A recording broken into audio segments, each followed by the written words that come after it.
Dans ce numéro de la revue XXe siècle est consacré au renouvellement que connaît l'historiographie espagnole de la guerre civile et du franquisme depuis la fin des années 90, c'est-à-dire une période marquée par de fortes mobilisations en faveur de ce que les Espagnols ont appelé la récupération de la mémoire historique. Nous nous sommes interrogés sur les effets que ce mouvement mémoriel a pu avoir sur le travail des historiens, mais aussi sur d'autres déterminants du changement historiographique, et notamment le dialogue avec l'histoire européenne des dictatures, dans le cadre d'une recherche internationalisée. Espagnoles. Franco ha muerto. Espagnol, Franco est mort. Se difunde con rapidez. La nouvelle attendue s'est propagée rapidement. Tous les médias d'information ont lancé des éditions spéciales. Des tirages exceptionnels des journaux ont rapidement été épuisés. L'Espagne et le monde sont dans l'expectative. Quelques heures après sa mort, le corps a été transféré au palais du Pardo, où une messe a été officiée par le cardinal Enrique Itarancón, messe à laquelle a assisté la famille, le Conseil du Royaume et le prince d'Espagne. Donc à la mort de Franco, le régime évolue vers une démocratie au cours d'une transition qui est pactée entre le secteur réformiste du régime franquiste et les forces d'opposition. Pactée, alors c'est évidemment très discuté par l'historiographie puisque la société civile fait irruption aussi au cours de et agit au cours de ce processus, mais cela conduit au fait qu'il n'y a pas de rupture formelle, symbolique avec le régime franquiste. La majorité ne souhaite pas une justice transitionnelle qui poursuive les crimes de justice, et à ce fait s'ajoute une loi d'amnistie qui est prise en 1977, en particulier pour les violences commises pendant la transition, notamment celle de l'ETA, mais pas seulement, mais qui va, du même coup, écarter la possibilité de la poursuite des crimes franquistes. Alors par ailleurs, le souvenir de la guerre civile pendant cette transition hante les débats politiques, hante les débats parlementaires. On est obsédé par l'idée que on ne veut plus jamais ça. Alors qu'est-ce que ça reflète, cette hantise d'un retour d'une deuxième guerre civile? Ça reflète évidemment le traumatisme de la guerre civile et sa violence, mais aussi, et là on entre dans le thème de notre numéro, le fait que les politiques mémorielles franquistes et la gestion de l'histoire, notamment de l'histoire de la guerre civile, par le régime franquiste, a encore aggravé, entretenu une mémoire divisée et traumatique.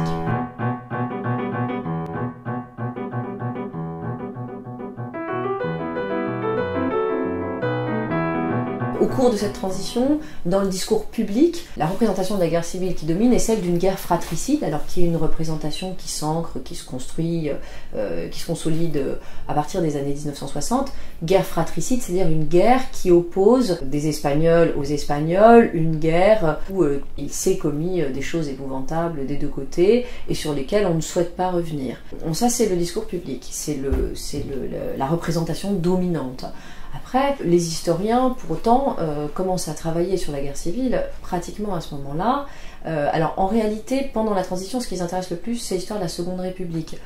Parce qu'ils y voient une sorte de terrain pour étudier le fonctionnement d'un régime parlementaire, d'un régime démocratique qu'ils sont en train de construire en Espagne.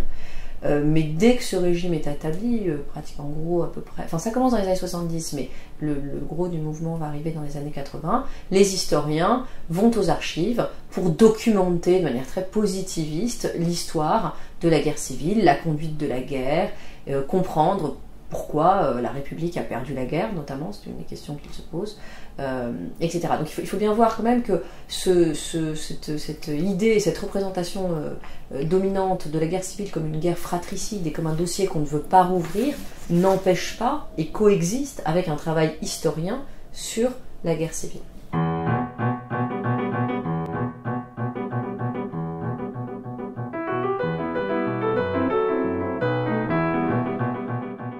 Dès le début de la démocratie, des voix se sont levées en Espagne pour réclamer un retour critique du pays sur son passé récent, pour refuser cette vision irénique dont parlait Charlotte de la guerre civile comme un conflit fratricide dont tous les Espagnols seraient également coupables, pour exiger la condamnation du régime franquiste et la reconnaissance de ses victimes. Mais au départ, ces voix sont très minoritaires et ce n'est qu'à la fin des années 90 que ces revendications prennent de l'ampleur et qu'elles bénéficient d'un relais médiatique. C'est le moment, au début des années 2000, où est créée l'association pour la récupération de la mémoire historique, qui encourage les exhumations des victimes républicaines des fosses dans lesquelles elles gisent depuis la guerre pour leur donner une sépulture digne et leur rendre hommage. Et toutes ces initiatives s'accompagnent dans le monde journalistique de la production de nombreux documentaires sur les vaincus et sur la répression franquiste. Et le processus se poursuit au milieu des années 2000 par l'adoption de politiques mémorielles, une politique mémorielle, par le gouvernement socialiste de Zapatero, dont l'élément le plus important est sans doute l'adoption en 2007 d'une loi dite de la mémoire historique, mais qui en réalité ne porte pas ce nom, qui est une loi qui est destinée à la réparation matérielle et symbolique des victimes du franquisme, et destinée aussi à retirer de l'espace public les symboles du régime qui étaient encore très présents. On a jusqu'en 2005 une statue équestre de Franco dans Madrid et le nom des généraux conjurés sur les noms de rues. Cette politique mémorielle suscite de vives oppositions à droite au sein du Parti populaire qui estime qu'elle divise les Espagnols, qu'elle compromette le consensus, la concorde, c'est le mot utilisé, acquis sous la transition démocratique, donc, dont eux s'estiment les dépositaires. Ils vont notamment reprocher au Parti socialiste d'instrumentaliser la mémoire républicaine en se présentant comme les héritiers, ce qui renvoie de facto la droite à une filiation franquiste.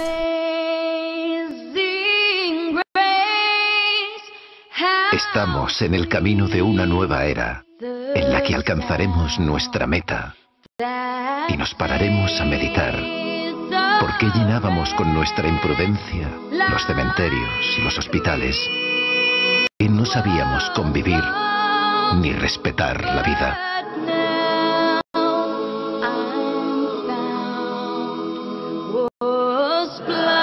Algún día, la impunidad del franquismo será cosa del pasado.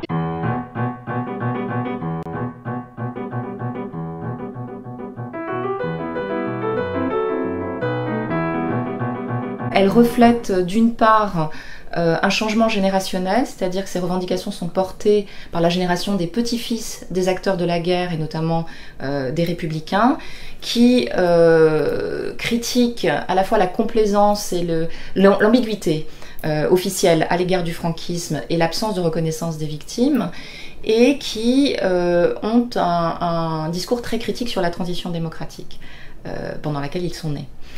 Et le deuxième élément d'explication, c'est que la démocratie espagnole est consolidée et que c'est parce que cette solidité finalement autorise ou libère un discours critique qui n'était pas possible sans doute sous la transition démocratique. Ce mouvement a commencé il y a très longtemps, c'est-à-dire effectivement les mouvements mémoriels espagnols s'inscrivent dans un processus, un phénomène qui est assez international dans tous les pays qui ont connu à une période récente des dictatures. Dans le cas de l'Espagne, ce qui frappe, c'est la durée entre la fin de la dictature et l'émergence de ces revendications et de ces politiques. Et effectivement, la date clé, la fin des années 90, c'est un moment où, en fait, après le retour de la droite au pouvoir en 1996, on sent que ce qui est très nouveau, c'est l'irruption de l'histoire et des questions mémorielles dans le débat politique, avec un affrontement droite-gauche qui porte désormais aussi sur deux visions de la guerre civile, deux visions de la dictature, qui montrent qu'en réalité le consensus transitionnel était assez superficiel. Et l'engagement politique de cette génération des petits-fils et des petites-filles passe par un positionnement sur le passé. Ça fait partie d'un positionnement politique. Je pense qu'il y a cette génération des petits-fils et des petites-filles, évidemment, elle existe ailleurs. La mémoire s'est transmise dans le secret des familles parfois, et parfois, lorsqu'elle ne s'est pas transmise, c'est aux dépens de cette troisième génération. c'est cette troisième génération qui, dans certaines familles, est absolument ignorante et qui souffre de cette ignorance et qui veut savoir.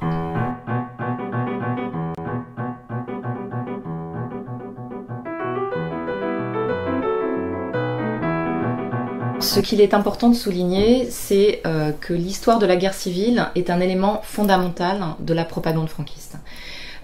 Pour une raison simple, le régime est né d'un coup d'État en juillet 1936 contre la République, un coup d'État qui a partiellement échoué, qui a divisé le pays en deux et entraîné une guerre, mais qui impose à ses théoriciens un travail de légitimation, d'interprétation de ces événements. Alors ils vont présenter le coup d'État militaire comme un soulèvement, c'est le mot qu'ils utilisent, alzamiento, un soulèvement préventif face à une révolution communiste imminente, qui est purement fictive. Et ils vont présenter la guerre comme une croisade contre l'anti-Espagne qu'incarne la République, ses valeurs, une République qui est dominée par le marxisme apatride, coupable de réformes délétères et incapable d'assurer l'ordre public. Et donc c'est une histoire officielle qui est construite donc sur des fictions, sur des mythes, notamment le mythe de la défense héroïque de la forteresse de Tolède, l'Alcázar, et sur le déni par exemple de la culpabilité franquiste du camp national dans la mort du poète García Lorca ou dans le bombardement de la ville basque de Guernica. Et c'est une histoire très manichéenne qui célèbre la guerre et qui perpétue la guerre et la division des deux camps en exaltant les victimes du camp national tombées sur le front, les caídos, auxquels elle dresse des mausolées, et de l'autre côté en stigmatisant ce qu'elle désigne sous le terme générique de rouge. Cette histoire est pour l'essentiel écrite par des journalistes et des idéologues. Il faut attendre les années 60 pour qu'apparaisse une école historique scientifique franquiste autour du centre d'études de la guerre civile, qui est créé donc au milieu des années 60 au moment où est levée la censure militaire sur ces questions, mais ce centre est prudemment installé au sein du ministère de l'Information.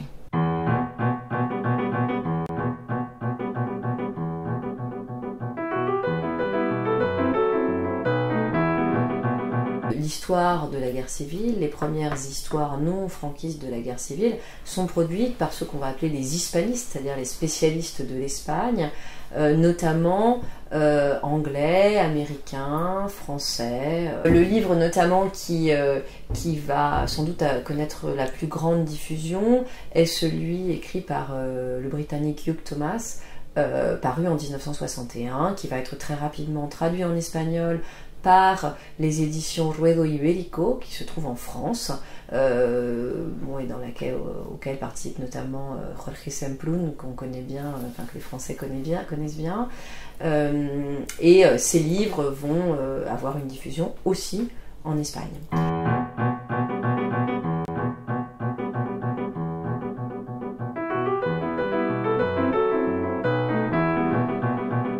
Franco mort et à partir de la transition, les historiens espagnols travaillant en Espagne vont œuvrer à la déconstruction des mythes franquistes. Et certains, parmi les plus importants, font l'objet d'une demande de positionnement officiel. Alors, je pense par exemple au cas de Guernica, du bombardement de Guernica, sur lequel revient un article dans le numéro, celui de François Gaudichaud. Alors, l'article n'est pas centré là-dessus, mais il l'évoque. La version franquiste de la destruction de Guernica, donc évidemment internationalement connue, qui a eu une résonance énorme du fait du tableau de Picasso montré au pavillon espagnol de l'exposition parisienne 1937. L'exposition universelle à Paris, tenue à Paris, la thèse franquiste est celle d'un incendie volontairement déclenché par les républicains qui serait à l'origine de la destruction du village de Guernica. Et donc au cours de la transition, des historiens et des témoins interpellent le gouvernement pendant la transition en demandant que la vérité soit rétablie sur Guernica. Une commission est mise en place qui va chercher à documenter dans les archives qui sont encore fermées la vérité sur Guernica. Et cette histoire a partie liée avec l'ouverture des archives. D'abord, a le droit d'y accéder ce comité, puis cela va entraîner un processus qui va finalement permettre, à la fin des années 70, l'ouverture d'un gros fonds qui est un fonds documentaire confisqué et constitué à des fins policières par le régime franquiste, qui est versé qui est aux archives nationales à la fin des années 70, et ça marque le début de l'ouverture des archives. Après, d'autres fonds d'archives existent, dont l'accès est aujourd'hui toujours restreint. Alors c'est vrai, les archives policières notamment, ce que regrettent beaucoup d'historiens. Les archives privées du dictateur sont conservées par une fondation Francisco Franco, longtemps présidée par sa fille. Donc bon, l'œuvre d'ouverture des archives n'est pas complète, mais bon, après il y a d'autres éléments qui entrent en jeu. Il y a évidemment la volonté politique et puis les moyens, puisque pour que les archives soient communicables, il faut des moyens, évidemment.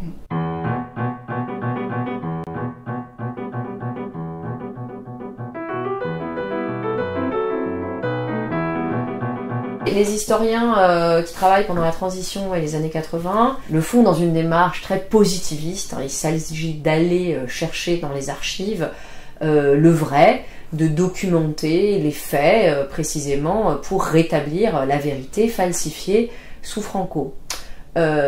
Dans le contexte des mouvements mémoriels à partir des années 90, et aussi dans le contexte du fait que cette histoire a été déconstruite et que on dispose d'un récit sur la guerre civile fondé sur des archives à partir en gros de milieu-fin des années 80, l'historiographie de la guerre civile va aussi se définir et s'articuler en réaction à la résurgence en fait du discours franquiste.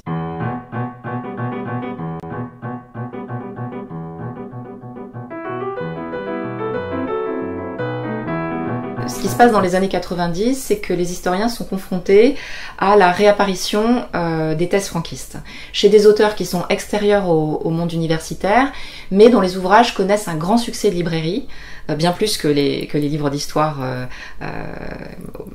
produits par des historiens, et qui bénéficient aussi de la complaisance des médias conservateurs. Cette histoire que l'on a qualifiée de révisionniste, elle réactualise l'historiographie franquiste. Alors elle la réactualise parce que elle est obligée, elle ne peut plus imputer le coup d'État à une révolution communiste en préparation qui a été réfutée par les historiens, et donc elle produit une nouvelle chronologie.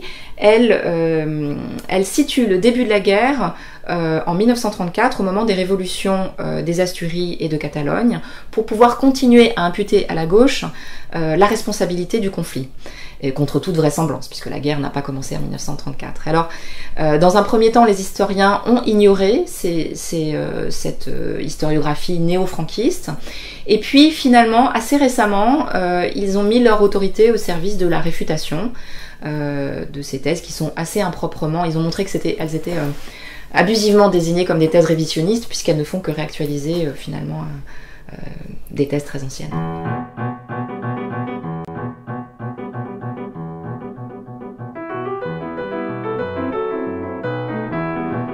Sans que ce soit une réponse directe évidemment au renouveau des thèses révisionnistes, les historiens constatent à partir précisément dans le contexte du mouvement mémoriel, qui constate cette demande sociale de mémoire, ils constatent également la force et la résistance d'un certain nombre de mythes franquistes dans le discours public, dans les représentations collectives, etc.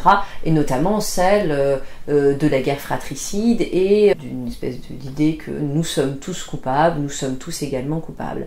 Et face à ce constat, en fait, d'une certaine manière, de leur déprise sur l'histoire nationale, sur un récit national et sur la mémoire collective, face au constat que leurs travaux historiens qu'ils continuent de publier ne se traduisent pas par une transformation véritablement forte de cette mémoire collective. À partir à peu près de ce moment-là, certains d'entre eux vont rentrer de manière plus délibérée dans le débat public, en cherchant à sortir de l'université, à investir d'autres lieux, des médias, des sites internet, et surtout à s'associer à des associations de la société civile, éventuellement partisanes et notamment syndicales, pour porter leur savoir historien sur la place publique. Alors on peut prendre comme exemple la fondation en 2004 à l'université Complutense de Madrid d'une chaire de la mémoire historique qui est portée par un montage institutionnel associant l'université avec des associations de la société civile liées à des organisations syndicales. Sur le lien entre l'université et les organisations syndicales, ça s'ancre quand même dans une histoire qui remonte à la transition, puisque dans le contexte militant de la transition, où savants, professionnels, experts, militants construisent ensemble une société démocratique, le besoin d'histoire des organisations partisanes et syndicales et le fait que les individus sont les historiens côtoient ou sont eux-mêmes militants et syndicalistes. Donc cette association n'est pas nouvelle en 2004, n'est pas nouvelle dans le contexte des années 2000, mais disons qu'elle est réactivée et renouvelée peut-être sous différentes formes.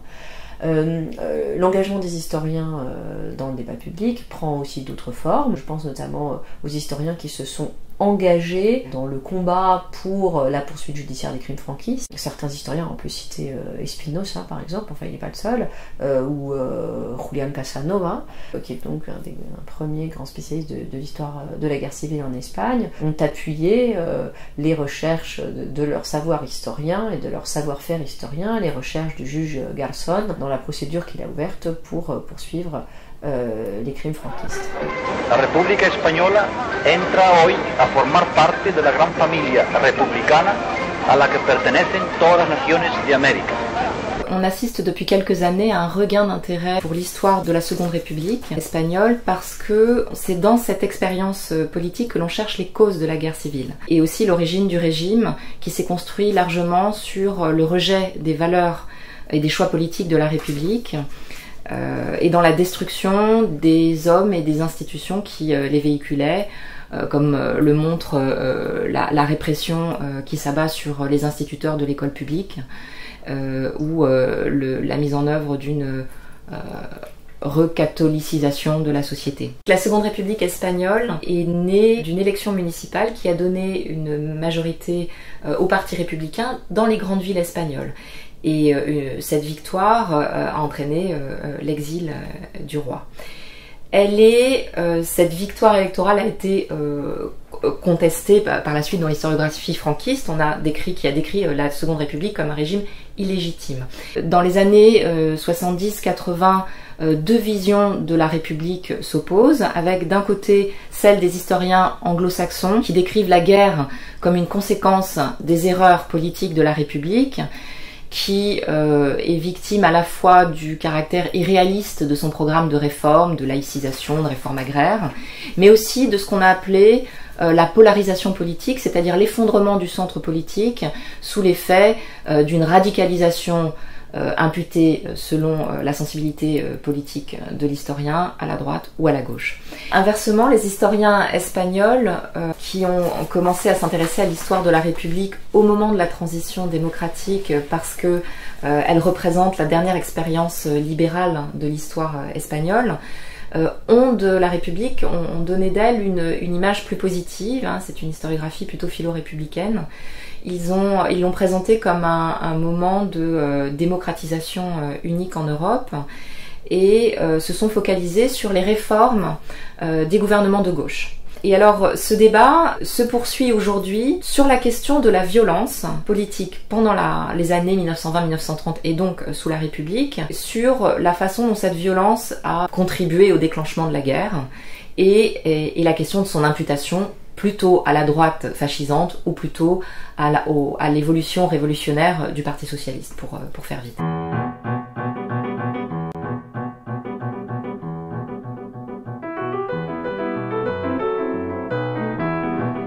L'histoire du franquisme est dominée par une question qui est posée en fait assez tôt dans les années 60, qui est celle de la nature du régime franquiste. Alors, est-ce que c'est un régime autoritaire, un régime fasciste, un régime fascisant? Bon, cette grande discussion historiographique sans cesse renouvelée, réactivée, etc. En fait, irrigue, et c'est dans le cadre de cette question-là que finalement toute l'histoire du franquisme vient s'inscrire. Alors, depuis les années 90, l'histoire du franquisme est très clairement dominée par le thème de la répression. Et ce thème de la répression vient évidemment nourrir une réflexion ou des thèses sur cette nature du régime. Alors, pourquoi l'histoire de la répression domine-t-elle l'histoire du franquisme? Évidemment parce qu'il s'agissait de rééquilibrer, là encore une fois, les mémoires. C'était aussi, ça faisait partie de cette œuvre de défalsification, de rétablissement des faits et du vrai que de documenter l'histoire de la répression. Alors cette histoire de la répression, ce qui est intéressant, c'est que depuis la fin des années 90, elle a évolué de l'histoire des violences physiques, des assassinats extrajudiciaires ou dans un cadre judiciaire qui constitue la répression politique. Elle s'est étendue à d'autres sphères, d'autres domaines, d'autres aspects de cette répression économique avec la spoliation des républicains ou des personnes assimilées au régime républicain. Évidemment tout le système carcéral qui s'appuie en grande partie sur des corporations religieuses, donc sur l'Église. L'épuration de tous les domaines de l'administration civile. Alors évidemment l'épuration par exemple de l'éducation nationale est un gros aspect de cette épuration, mais aussi gestion sélective, le problème du ravitaillement, qui fait que en gros les personnes, les veuves, les enfants, les membres de famille de personnes assimilées par leur action ou leur profession ou leur position dans une société locale au régime républicain se trouvent systématiquement discriminées dans à peu près tous les domaines de la vie publique, si bien qu'ils leur vie pendant la longue après-guerre, vraisemblablement dans les années 50 voire 60, est extrêmement dure et marquée du sceau de cette répression. Alors, cette histoire nouvelle de la répression a tendance à s'étendre quasiment à toutes les sphères de la vie publique, et elle débouche en fait sur la question du contrôle social, puisque finalement toutes les politiques sociales, y compris celles qui sont censées venir en aide aux populations d'une manière ou d'une autre. Alors évidemment, celle qui a été la plus travaillée, c'est l'assistance, l'auxilio social, l'aide sociale qui est construite pendant la guerre sur le modèle de la Winterhilfe nazie allemande. Ces politiques sociales participeraient de la répression aussi, en mettant en œuvre une sorte de contrôle social généralisé et en remodelant la société dans le sens du régime. Donc cette nouvelle historiographie de la répression s'ancre dans un renouveau aussi historiographique qui est celui que connaît l'historiographie internationale depuis en gros les années 80, qui consiste à déplacer le regard, à ne plus considérer les institutions depuis leurs leaders, mais depuis tous les hommes et les femmes qui l'incarnent, mais aussi de s'intéresser beaucoup à l'homme de la rue, comme disent les Espagnols, aux individus, au local, et en gros c'est le tournant historiographique d'une histoire pragmatique, d'une histoire par les pratiques, où on regarde concrètement, localement et à l'échelle des individus, comment se sont traduites ces diverses politiques publiques, ces diverses formes de répression, qui en sont les acteurs, qui sont les collaborateurs, qui sont les victimes, qu'est-ce qui pousse quelqu'un à devenir un bourreau. Les Espagnols parlent de perpetrador, et concrètement comment se déroulent, quels sont les mécanismes qui expliquent ces actes. Alors on reconnaît là en fait évidemment des questions qui sont celles qu'on s'est posées à propos du stalinisme, du nazisme, etc., ou du fascisme, et elle a permis de déplacer le débat sur le consensus, c'est-à-dire en gros la question n'est plus tant celle de la production d'un consensus depuis le haut de l'État que celle des mécanismes locaux et individuels qui conduisent les uns ou les autres à agir tantôt dans un sens, tantôt dans un autre. Et donc la lecture de opposition au franquisme, anti-franquisme et collaboration se complexifie énormément avec tout un éventail d'attitudes qui vont de la collaboration à la résistance, mais avec des tas de situations intermédiaires et puis aussi de variations d'une même personne dans le temps. Ce renouvellement d'une histoire de la résistance ou de la collaboration, etc., au ras du sol, puis aussi ces références chez Scott notamment, qui considère qu'un délit de droit commun ou un acte du type héberger, cacher quelqu'un chez soi, apporter de la nourriture à quelqu'un, est un acte de résistance, même s'il est infrapolitique. La place des femmes, du coup, et le rôle et la fonction des femmes est mise en avant par ces historiens, donc même si la personne qui fait cet acte ne le formule pas elle-même comme un acte de résistance. Cette nouvelle histoire très au ras du sol, des attitudes individuelles sous le franquisme, s'appuie sur les sources d'archives locales, sur les sources judiciaires notamment, mais pas uniquement, et puis elle s'appuie beaucoup sur les sources orales. Hein. On est tout à fait je crois qu'on peut dire qu'on est tout à fait dans une ère du témoin en Espagne. Les historiens accompagnent et en cela ils retrouvent et ils rejoignent là encore le mouvement mémoriel dans lequel certains sont aussi engagés à faire des campagnes de collecte de témoignages comme le fait donc le mouvement mémoriel. No puedo hacer nada más que pueda decir mi hermano lo vuelvo a la vida como era porque era una preciosidad. L'Église catholique a soutenu le camp national pendant la guerre civile, elle a participé à la répression et elle a contribué à la construction de l'État franquiste. C'est un des piliers du régime avec l'armée et la phalange. Elle contribue à en définir l'idéologie, c'est ce qu'on a appelé le national-catholicisme par analogie avec le national-socialisme.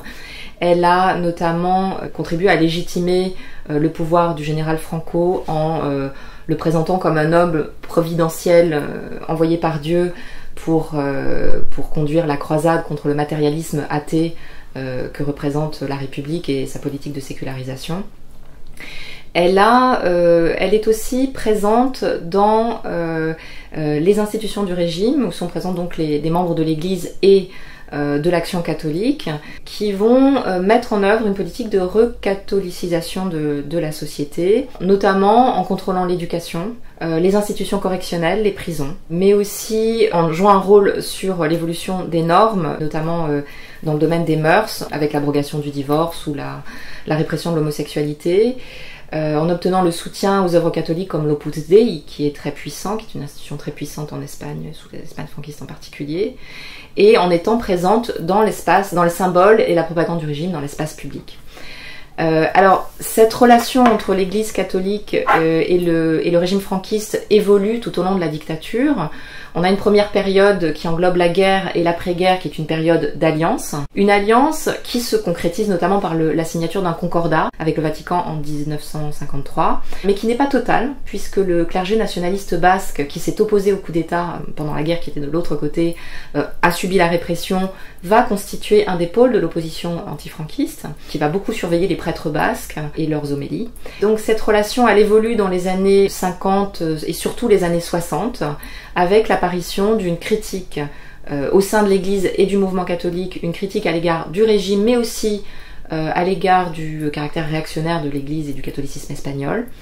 Alors cette évolution, elle est liée à la fois à une évolution sociale générale, mais aussi à des évolutions propres à l'Église, à la rencontre, au dialogue entre les mouvements chrétiens et marxistes au sein de l'action catholique spécialisée, à la diffusion, à la circulation d'un certain nombre de courants intellectuels chrétiens comme l'existentialisme chrétien de Maritain ou la théologie de la libération au sein de l'Église qui fonctionne comme une structure qui est une internationale et qui connaît, l'Église donc qui connaît à partir de à partir du Concile Vatican II en 1962 un processus de modernisation. Alors, ce mouvement de critique à l'égard du régime, il commence tout d'abord dans ce qu'on appelait des communautés chrétiennes de base, chez les prêtres ouvriers, ou bien chez quelques intellectuels, qui vont obliger la hiérarchie dans un deuxième temps, plus tardivement, au début des années 70, à prendre position, à prendre ses distances avec le régime, ce qui se manifeste très clairement au moment de la transition, avec l'attitude notamment de l'archevêque de Madrid, Tarancón, qui a joué un rôle important pendant la transition. Alors, l'Église n'est pas l'épicentre de l'opposition antifranquiste, mais sa défection, alors qu'elle est un allié, un des piliers du régime, a sur le pouvoir politique un effet assez dévastateur.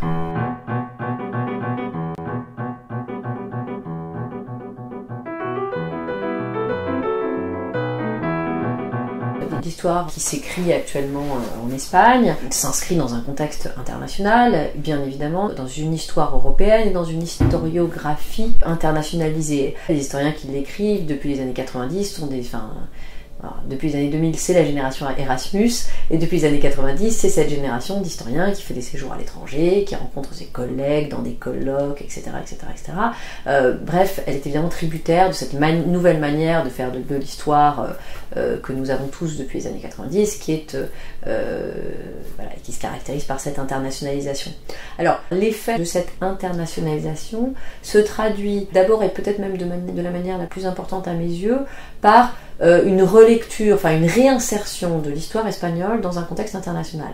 Alors, ça paraît évident aujourd'hui, mais au fond, considérer la violence des débats politiques pendant la Seconde République et la violence dans la rue pendant la Seconde République, dans le contexte de la violence qui caractérise les débats politiques et la rue dans les démocraties d'Europe occidentale, si on restreint énormément, des années 30, permet de relire cette histoire espagnole dans ce contexte européen. Et donc cette relecture de l'histoire de l'Espagne dans le contexte européen fonctionne aussi dans l'autre sens, c'est-à-dire que penser cette histoire espagnole dans ce contexte européen permet de compléter notre intelligence de l'histoire de l'Europe. On peut évoquer l'exemple de la résistance qui est bien développé dans le numéro par 2 articles notamment. L'histoire européenne de la résistance aux régimes dictatoriaux, on va dire, pour ne pas rentrer justement dans les controverses sur la nature de ces divers régimes.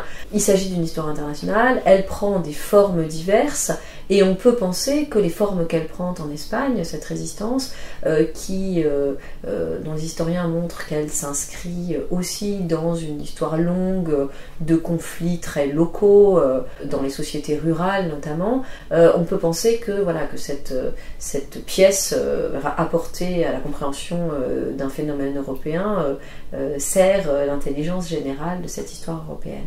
Or, des premiers historiens qui s'intéressent à la République, à la Seconde République pendant la période de transition démocratique en Espagne, ont plus tendance à mettre en perspective les débats contemporains et la manière contemporaine de faire de la politique et de débattre de politique dans les années 70 avec celle de la Seconde République, plutôt que de penser la Seconde République par rapport à la République de Weimar ou à la République française, à la Troisième République.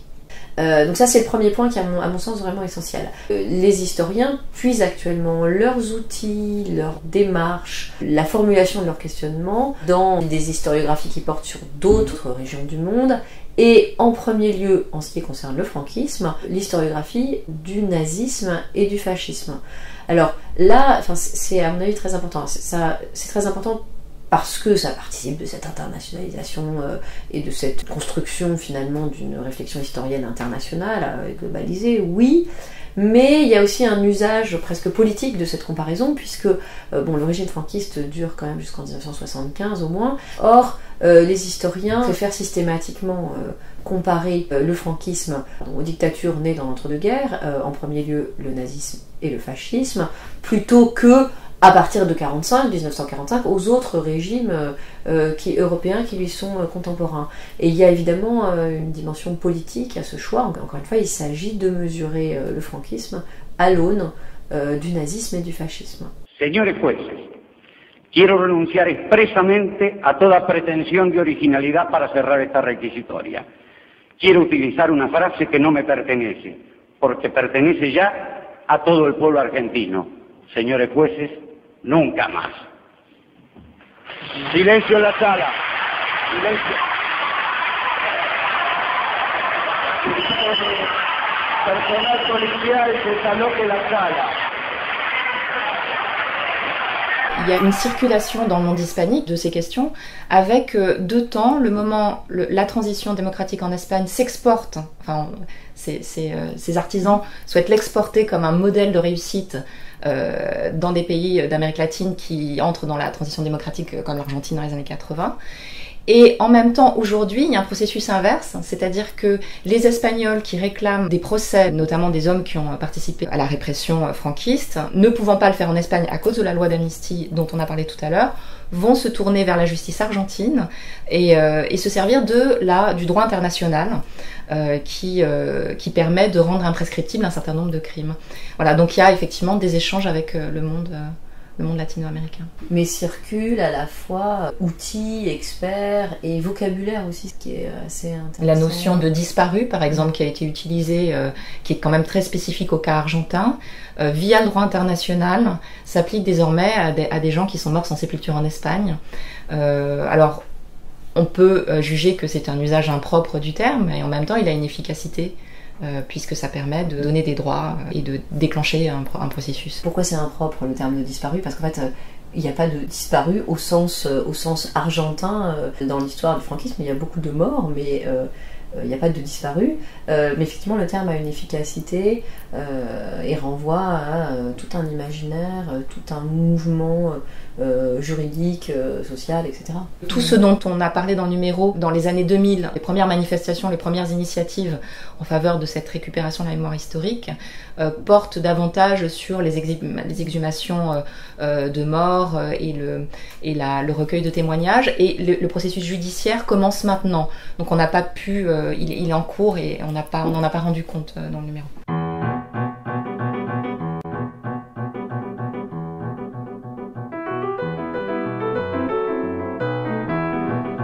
Il n'y a pas eu de débat sur la forme du régime, il n'y a pas eu de retour à la République, et aujourd'hui cette question se pose, et elle est posée par des partis qui s'autorisent à critiquer la transition parce qu'ils n'ont pas participé. Parce que là, il y a un secteur de la vie politique qui a été exclu du processus transitionnel, et notamment les républicains de l'exil et une partie du mouvement anarchiste, et finalement ce sont leurs revendications qui sont aujourd'hui débattues, discutées, alors sans qu'il y ait une continuité parfaite entre les nouveaux courants de la gauche et ces courants politiques plus anciens, mais on sent que ce débat qui n'a pas eu lieu, qui n'a pas pu avoir lieu pendant la transition, eh bien il a lieu maintenant. Et le débat historiographique a, je pense, partie liée avec les questions politiques actuellement débattues.